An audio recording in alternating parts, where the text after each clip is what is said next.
Ratusan negara dari berbagai penjuru dunia kini telah berdiri dengan kondisi geografis dan demografis yang beragam. Banyak di antaranya yang mampu memanfaatkan kondisi tersebut dengan baik. Sebaliknya, banyak pula yang justru dirugikan karena kondisi tersebut.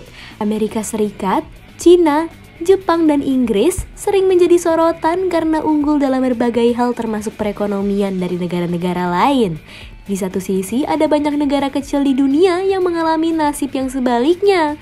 Dalam menilai kemampuan serta kekayaan sebuah negara, angka produk domestik bruto atau PDB per kapita masyarakatnya sering dijadikan sebagai patokan utama. Nah, emang siapa aja sih yang menjadi negara-negara tersebut? Jangan lupa untuk like, komen, dan juga subscribe channel YouTube Jalan Tikus. Aktifkan tombol loncengnya ya, gengs!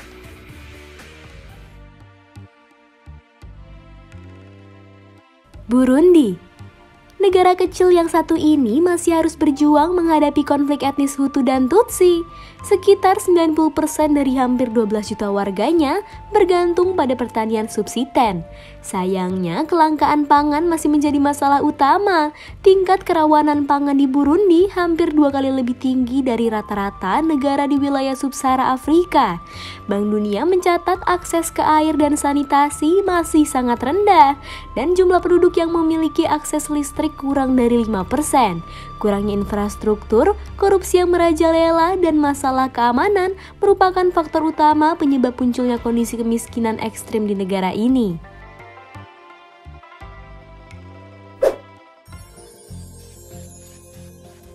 Venezuela.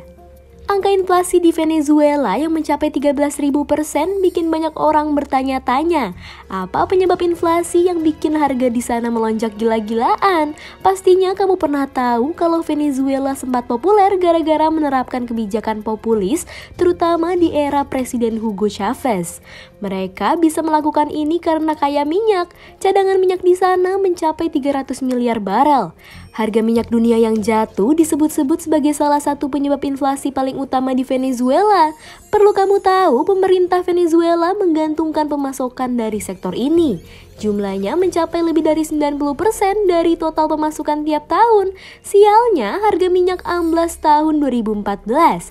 Ini tentu saja berdampak sampai ke Venezuela. Ekonomi di negara petro itu terperosok hingga memicu krisis ekonomi seperti sekarang. Merosotnya harga minyak menyebabkan Venezuela mengalami defisit. Ditambah lagi dengan bertambahnya angka pengangguran dan melemahnya mata uang.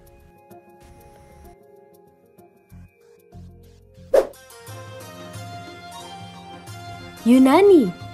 Krisis utang pemerintah Yunani, juga dikenal dengan sebutan depresi Yunani, adalah krisis utang negara pertama dari 4 krisis utang di zona euro. Semuanya disebut krisis utang Eropa.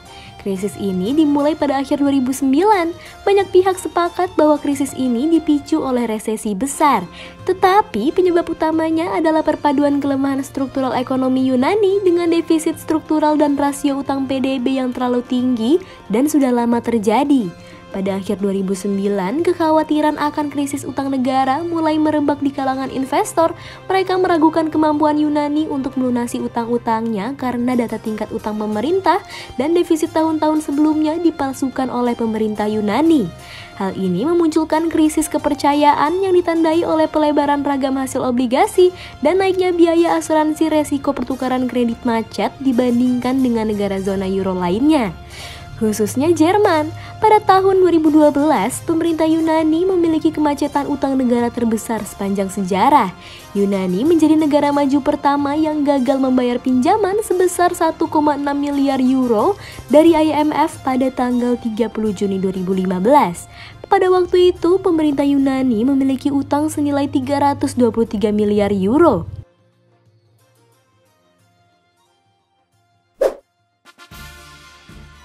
Republik of Congo.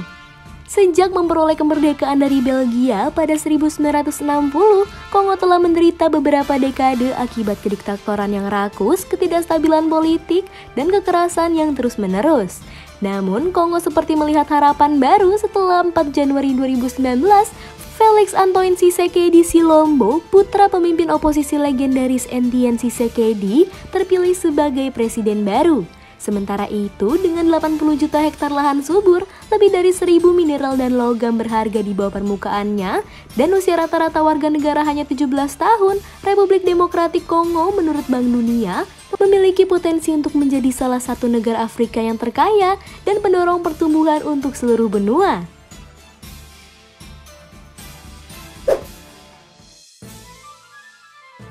Nigeria.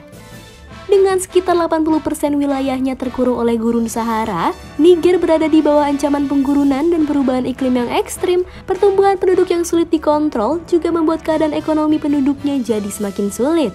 Kerawanan pangan yang sangat tinggi membuat banyak penduduk menderita kelaparan. Niger juga ada di tengah konflik militer dengan sekelompok separatis yang merupakan afiliasi dari ISIS dan Boko Haram.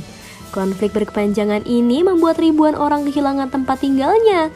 Sekarang, kondisi ekonomi Niger semakin buruk di tengah pandemi meskipun negara ini mencatat jumlah kasus yang cukup rendah. Kondisi ini mendorong pemerintah untuk meninjau kembali proyeksi pertumbuhan ekonomi tahun ini dari 6,9% menjadi hanya 1%.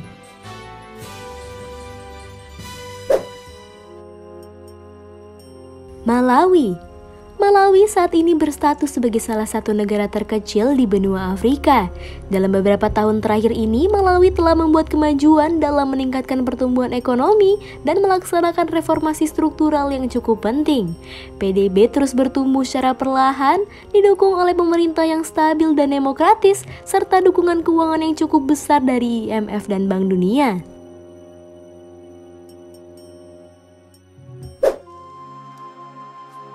Mozambik. Bekas koloni Portugis ini sejatinya memiliki banyak tanah dan air yang subur, serta banyak energi dan sumber daya mineral. Mozambik juga berlokasi strategis, karena 4 dari 6 negara yang berbatasan dengannya dan bergantung padanya sebagai saluran perdagangan global. Dan selama 10 tahun terakhir, seringkali mencatat tingkat pertumbuhan PDB rata-rata lebih dari 5%.